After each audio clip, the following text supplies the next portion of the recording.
Another thing to consider is the clarity and length of the alt text. It's most helpful when what's being described is stated as clearly and concisely as possible. As alt text gets longer, it could actually become more confusing or take more time than it is helpful. One solution in these cases is the use of D-links for longer descriptions when they're needed. A D-link is used to provide an in-depth description of something the author of the page wants to include more details about.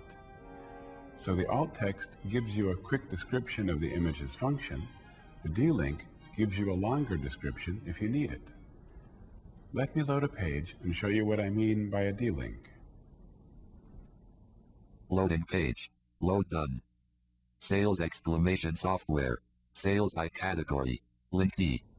As I read this page, you heard my screen reader say D-link. When I hear that, I know that there's a longer description of this image I can read. Let's see what's in this particular D-link description. Link D.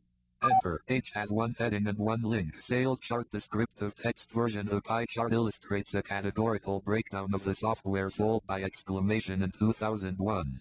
Total sales reached $1.2 million in the following categories: 36% communications, 25% productivity, 24% entertainment, 13% multimedia.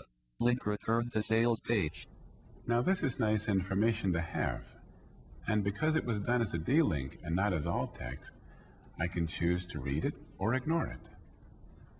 One other important thing to remember about making web pages accessible is that in most instances, accessibility enhancements don't change the appearance of the page. The alt text that we've added can only be seen when you turn off images in the browser. And with the D-link, there is only a small, very unobtrusive D on the graphical page. But this is the only instance where the graphical version of the page will be altered. Older screen readers and some other devices only render the alt text when images are not loaded.